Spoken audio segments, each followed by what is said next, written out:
I said earlier that life don't give you what you want.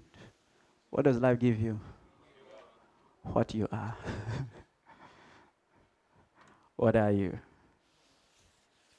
And who are you? Maybe before we start with what are you, let's consider who are you. And then we will see how we can be able to create the age. I just want us to have a simple class today, all right? And who are you?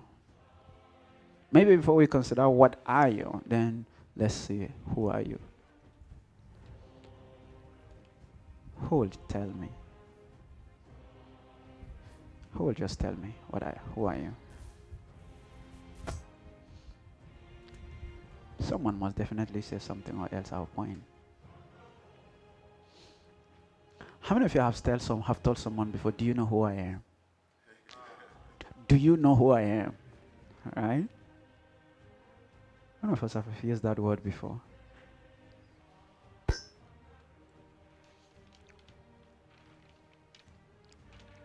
Nobody have used it?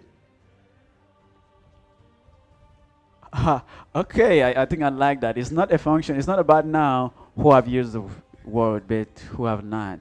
So who have not used the word, do you know who I am before? Okay.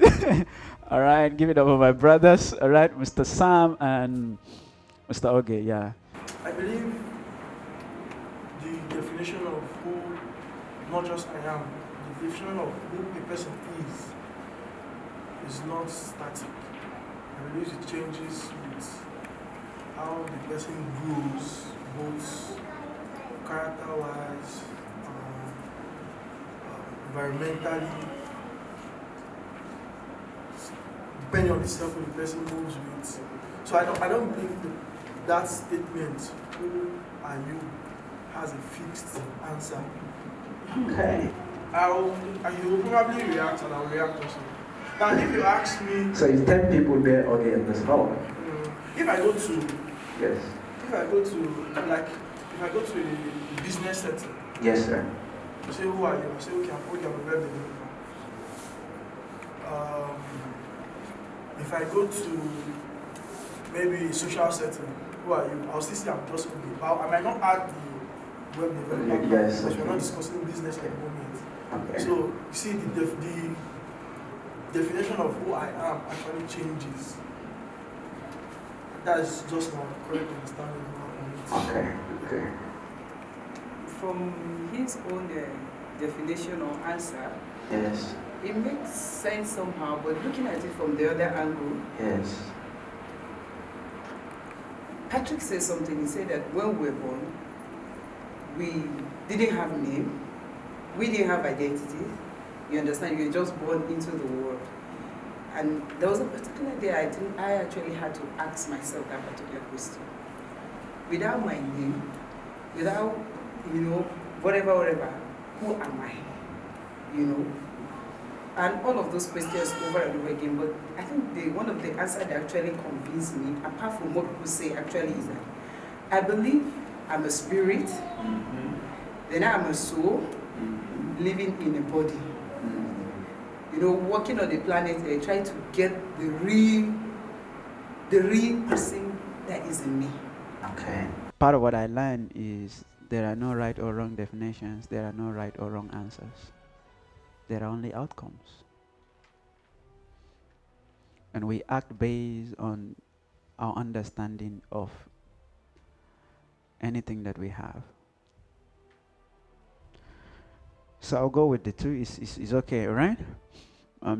She was saying something that first he told me his name, all right, and it's okay, your name, your job, all right, maybe because most of the time I ask people, I say, who are you? I say, I'm engineer. Well, that's your profession.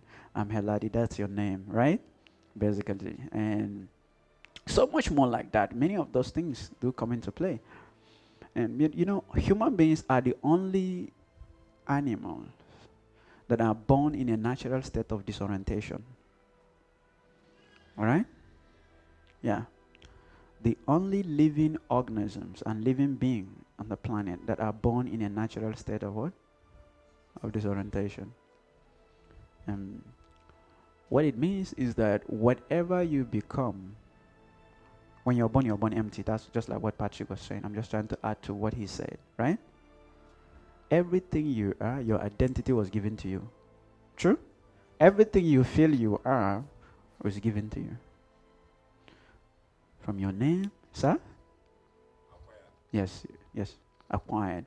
And it's such designed by God that you come brand new in such a form that you can be programmed to become anything. Most animals now, if they give birth to goat today, that same day goat will start walking. True? In their genes, the genetic code that runs their life, it's been imprinted and designed in such a way that, there are some fundamental things that are given to them even before they are being birthed. But human being, nothing. Virtually any animal, the day they are given birth or the day they are hatched, some natural things start happening. But you have to learn everything on earth. Everything. So you are some of everything that you've experienced, you've learned, and all the things that have happened to you and all the things that are given to you. So that's the beauty of spirit, all right? Spirit can be programmed. So we agree that you are what? Let's start with that. Because there are more Christians and Muslims here, so I will use spirit. All right? Well, science people don't like to use the word spirit, all right? So they have their own words, all right? They can use things like mind and all those things, all right? So you are what? A mind, for example, all right? And you can't destroy a mind. You can't destroy an energy, right? Yeah. They only evolve and change form. One of the laws of thermodynamics, right? Yes. I say energy can neither be created nor destroyed, but can only transformed from one of form into another form. And that's the same principle they use. Einstein, all right? E equals to mc squared that he created to do all those atomic bomb, right? Yes.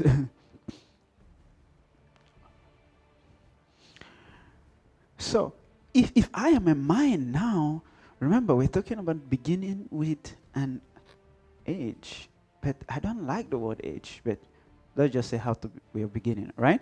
So now I'm a mind. If I am born by design, I'm born into a natural state of disorientation. It means I can become anything that I wanted to be. And remember, we said life don't give you what you want. Life give you what you are. Right? What am I? Who am I first? I'm a spirit. Then what am I first? Because at every point in my life, one of the laws that governs success, it's a law of correspondence. I always tell you that everything you experience in your outside world is a direct reflection of who you are in the inside world. It's hard sometimes. So I'm a spirit, right? What does spirit? Okay, but she said something. We have what? Soul, all right? And we live where? Okay. I have a body. Here's the thing. If I want to change, so what I am is a combination of all this, right? My spirit, my soul, right? And my body, right? True? Some people call it mind, body, soul, right? Yeah, mind, body, and soul. So, but here we like to use let me use the word spirit. It's okay. So if I'm a combination of this, and this will determine what happened to me in my life, then I want to start taking care of these things. And that's why this year, no one of any should be more important than other. All right? And yesterday we talked about so many great things, and I remember one of the things that we talked about, we said success should be holistic. True success should be holistic. You shouldn't be successful in one area, right? As against, allowing other part of your life to suffer in, right? For example, relationship wise, financially wise, spiritually wise, all right? In every aspect of your life, you should be holistically successful. So, what does the body need this year? Good food, right? Nutrition, good nutrition, right? Nutrition.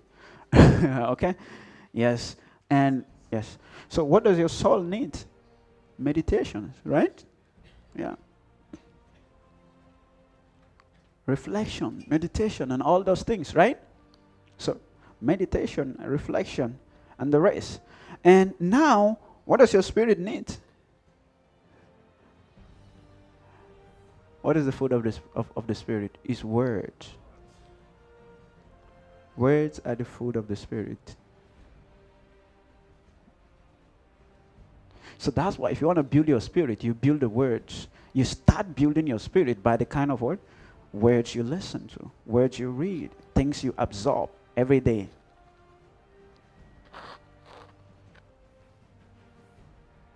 So my body needs good nutrition, and my soul, my mind, my soul needs meditation, reflection, and all those things. And my spirit needs good words, right?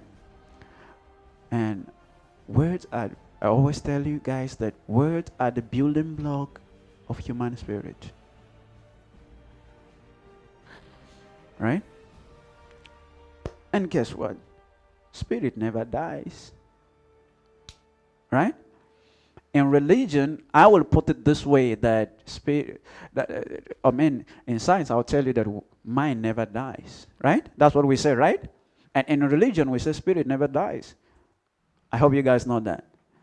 That's why even in the Bible and the Quran, I read it in Revelation and in some parts in Quran, that in the judgment day, there's a time called time of judgment. That's after when we leave this world, and then we'll appear before the throne of God, and He's going to judge us.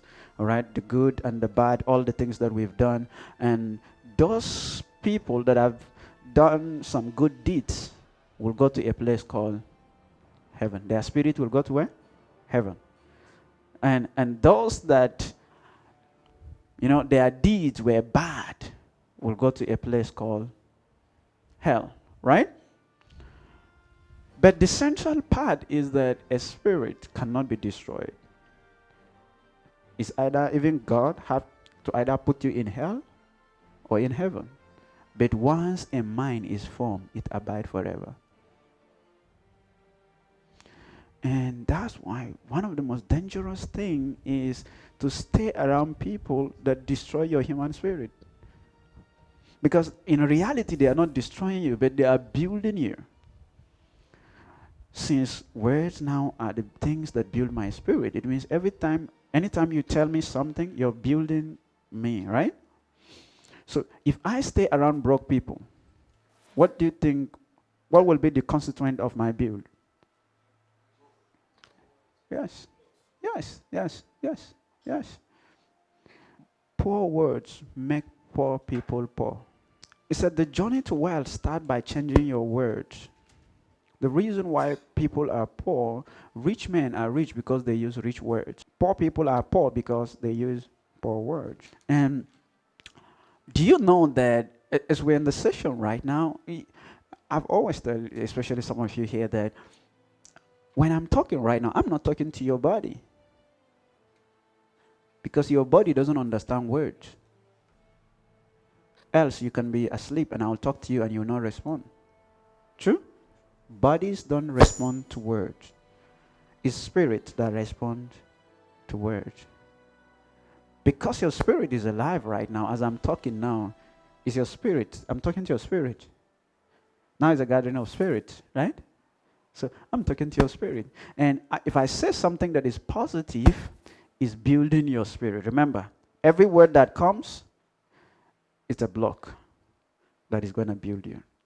What you are is determined by those kind of things that your spirit have had over the years. right? And that's why in the Bible it said faith comes by hearing the words of God. That faith in God comes by hearing the things of God. And he said, without that faith, you can't please God. Right? So, without the right words, you can't please God. And in business, the same thing. And in life, as in business, so also is in life, right? There's a book out there that I read called As in Business, So is Also in Life. It's a book about negotiation. Please get that book. It's awesome, right? As in business, so is also in life. Are you guys following? Right? So, remember what we're talking about. I said life don't give you what you want. Life gives you who you are. And we're looking at the constituent. We said your body needs nutrition, your soul needs reflection, meditation, and good music, all those things, right? And your spirit needs words, right? Images to see. Because those are the things that form you. So if that happens, now I'm going to be careful who talks to me. Have anything never been an option to you? But somehow, because you find yourself in a company of people that keep promoting, encouraging you to do that same very thing, all of a sudden becomes an option. Has it happened to anybody before? Yeah. Whatever the eyes witnesses, whatever the mind keep hearing over time determines what is possible for the mind. And being at either a conscious level or unconscious level, we are learning all the time. As a matter of fact, there are 3 things the mind does that I told you. I said one of the things, major thing that your mind always do is copying. By default, your mind is copying. As you're here right now, right? That's why sometimes you just need to go to a good place, go to very cold places, meet good people, and just be around them. By default, your mind is copying it. Right? Whatever it copies, the second thing it does, it accommodates it. It begins to accommodate it, right? Things that ordinarily you wouldn't do before, now the mind gets creative on how to adopt it, how to accommodate it. And the last thing it does is adaptation. It adopts that which it copies and accommodate, and it becomes the mind. Right? Those particular very things become the mind.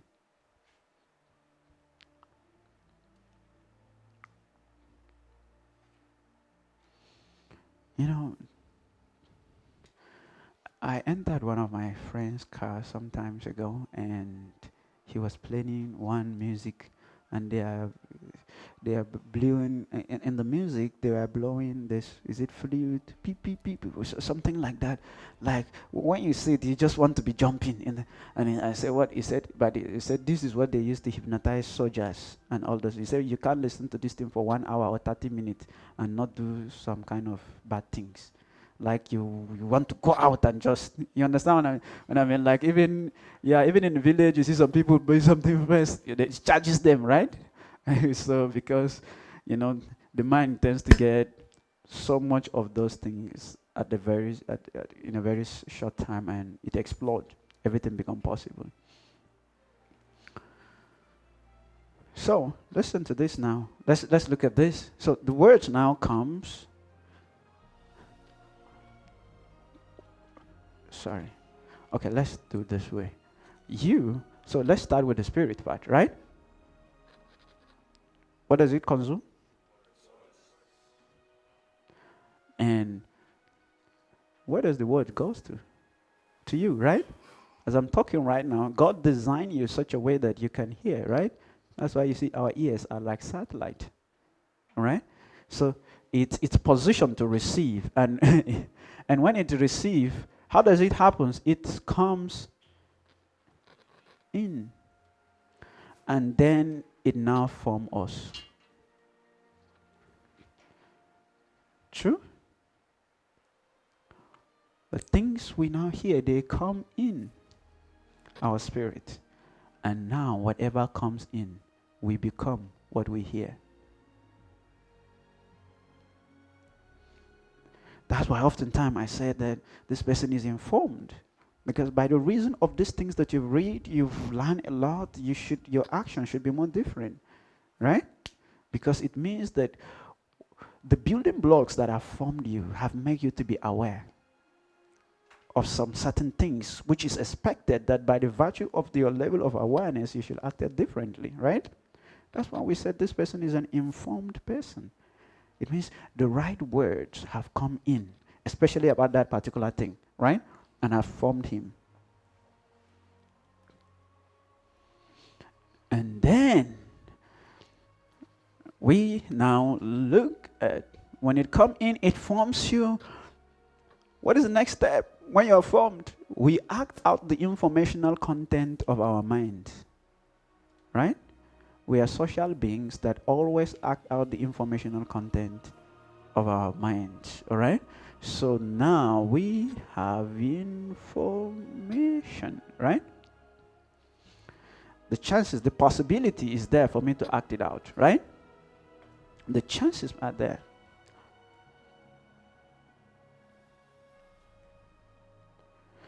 But here is it.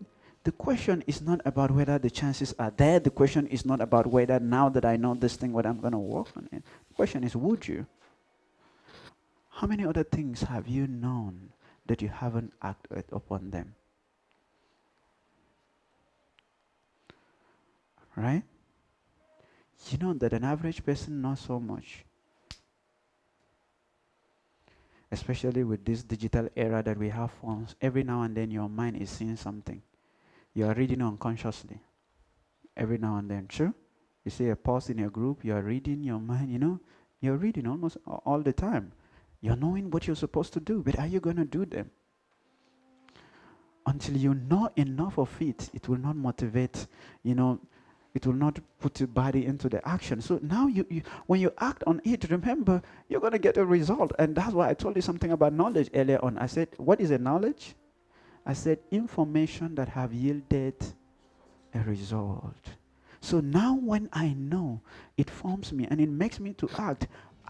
It means now, you don't know something until actually you act on it, right? And so I will say now to know, and that knowing, as I always tell you in class, give you what? Age. But because to me, success is not compared to what I've done compared to what you've done, right? Or because success is what I've done compared to what I should and could have done. That should be the basis, the standard of your measurement. Not based on what your neighbor does, not based on what your friend does, but what have I done really as against compared to what I should and what I could have done. And that's why the only person that you're going to be competing with this year is the guy in the middle. Always ask yourself, is this the best of me? Is this the best I can be as a human being? Is this all that I've got this year, 2020? Or am I living some? I challenge you to challenge yourself this year. Look yourself and say, is this the best of Eladi? Is this the best of me, Sam? Is this the best of me? Right? Is this all I can do?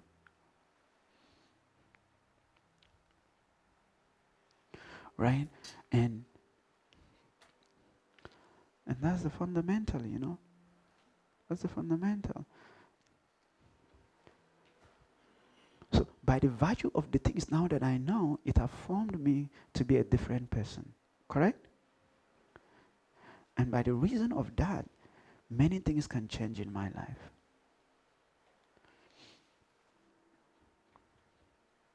There will be times that things will be challenging. There will be times that it will be difficult. Right? Yeah. But remember, Central thing I shared with them yesterday, I told them in the session, I said, there are no failures, there are only outcomes in life. You don't fail. You only find out ways it doesn't work. True? Yeah. And learn to separate the event from yourself. You see, if I walk this way and then I didn't get the result, it just tells me that maybe my input, this type of input cannot generate this kind of outcome.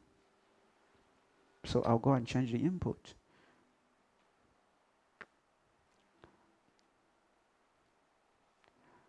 Are we guys blessed?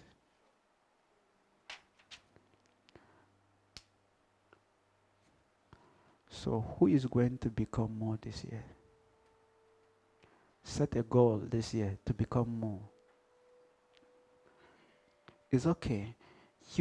Most of us have set goals based on what we are and who we are in the past for 2020. And the unfortunate part is that what we are and who we are cannot deliver the result of 2020 based on what we want. So now that I know what to do, I'm going to go back and change the words in my life and change the images in my life and change who I am and be the kind of person that deserves the kind of result, those goals that I set. That's why oftentimes they say life gives you what you deserve. The laws of God are just and are perfect. Sometimes there seems to be a kind of, unbalances that as people may think, but eventually everything will come back to be balanced. True? Yeah.